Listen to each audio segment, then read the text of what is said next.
હા ફ્રેન્ડ્સ, જય જય જય જય દ્વારકાધીશ. જ્યારે ગણેશ ચતુર્થીનો આજનો દિવસ અને ગણેશ ઉત્સવ 2025 ચાલી રહ્યું હોય ત્યારે દ્વારકામાં ઘણી બધી જગ્યાએ ગણપતિ દાદાને બેસાડવામાં આવ્યા છે અને પંડાલો લાગવામાં આવ્યા છે. ખાસ આ તકે આજના દિવસે દ્વારકા ટુડેની ટીમ દ્વારકાના જે એક પ્રાચીન ઘણા વર્ષોથી અહીંયા રીધિ સિદ્ધિ યુવા ચેરિટેબલ ટ્રસ્ટ દ્વારા જે ગણપતિ દાદાના પંડાલ લગાવવામાં આવે છે અને જે અહીંના પ્રોગ્રામો કરવામાં આવે છે અને જેમની શરૂઆત દ્વારકા પત્રકાર નગરપાલિકાના સદસ્ય અને રીધિ સિદ્ધિ સોસાયટીના પ્રમુખ મનોજભાઈ સામાણી દ્વારા કરવામાં આવી હતી. વધુ વિગતે મનોજ સામાણીભાઈ પાસેથી જાણીએ.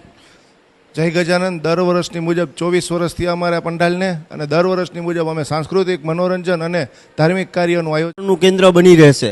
આકર્ષણનું કેન્દ્ર એટલે કે દ્વારકામાં ફર્સ્ટ ટાઈમ પહેલી જ વખત કેબીસી ફેમ ગણેશ ભક્તિના જે આપણે કહી શકાય કે કોણ બનેગા ગણપતિ ભક્ત એવી રીતે એક થીમ તૈયાર કરવામાં આવી છે. કેબીસીનો પ્રોગ્રામનું આયોજન કરવામાં આવ્યું છે. દ્વારકામાં પહેલી વખત જ થઈ રહ્યું છે.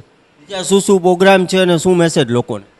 મેસેજમાં તો દ્વારકા ગણપતિ દાદા આપણે જે પ્રેરણા આપે એ રીતે કરવાનું. મેસેજ તો બહુ નાનો કહેવા હું મેસેજ આપવામાં તો, પણ ધાર્મિક દ્રષ્ટિની રીતે ભજન સંધ્યાનો પ્રોગ્રામ રાખેલ છે, શ્રીનાથજીની ઝાંખી રાખેલ છે, બટુક ભોજન પણ રાખેલું છે. નાના નાના બાળકોનું ભોજન પ્રસાદી રૂપે ગણપતિ દાદા તો અહીં હાજર છે, પણ સાથે સાથે બટુક ભોજન પણ આયોજન કરવામાં આવેલું છે. અન્નકૂટના દર્શન રાખેલ છે અને દ્વારકા નગરપાલિકા સંચાલિત સ્કૂલ છે તેના 35 થી 45 વિદ્યાર્થીઓ અહીં આવીને પોતાની કૃતિ રજૂ કરશે.